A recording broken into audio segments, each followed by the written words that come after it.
کیا ہوتا اگر کائنات کا آغاز بگ بینگ سے نہ ہوا ہوتا؟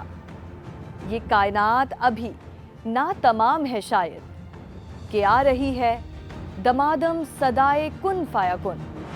کائنات جو ہماری سوچ سے بھی زیادہ پر اسرار اور وسیع ہے۔ یہاں کہکشاں ہیں، ان گنت سیارے اور ستارے بھی ہیں، اور اس کائنات کا چھوٹا سا جز ہماری زمین بھی ہے۔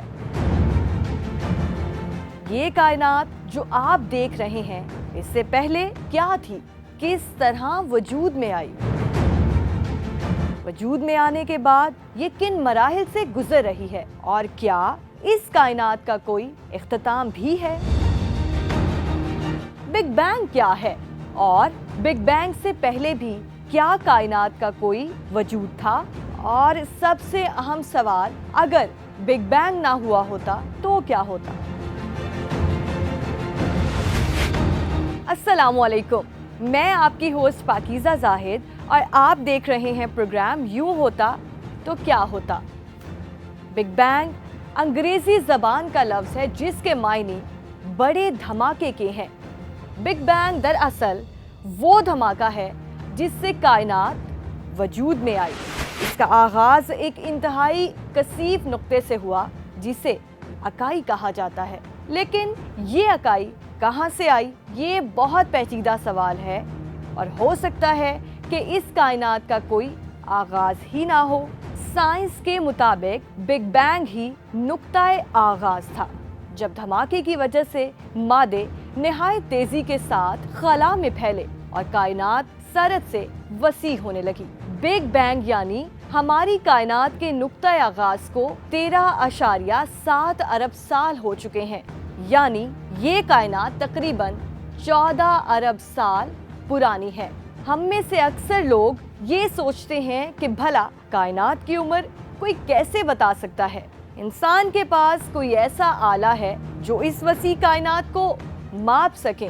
ہماری دنیا جو کہ 13.4 ارب نوری سال دور واقع ہے۔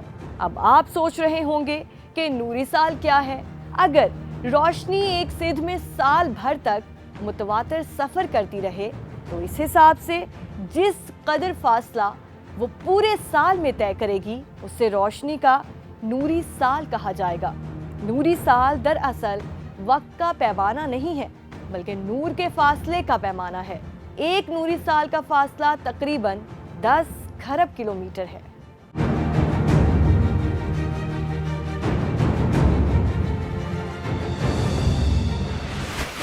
یہ فاصلہ روشنی ایک سال میں طے کرتی ہے۔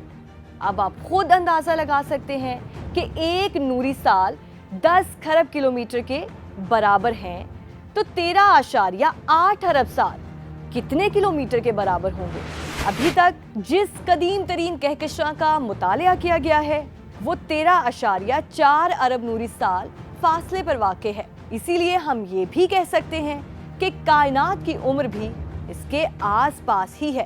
چلیں اب کائنات کے وجود میں آنے کے بعد کی بات کرتے ہیں تو 13.8 ارب سال پہلے نہ یہ سورج تھا اور نہ ہی یہ ستارے، نہ یہ کہکشاں اور نہ ہی یہ نظارے تھے، بلکہ دھماکے کے نتیجے میں پیدا ہونے والے ہائیڈروجن گیسوں کے بادل تھے۔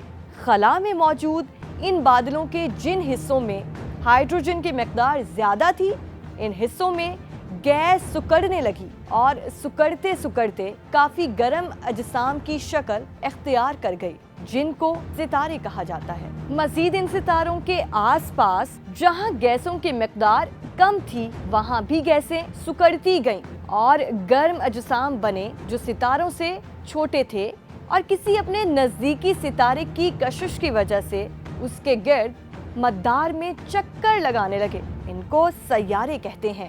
یہ سیارے جب کشش کی وجہ سے جھرمٹ کی شکل اختیار کرتے ہیں تو کہکشاں وجود میں آتی ہے۔ جس کہکشاں میں سورج اور زمین ہے اسے ملکی وے گیلیکسی کا نام دیا گیا ہے۔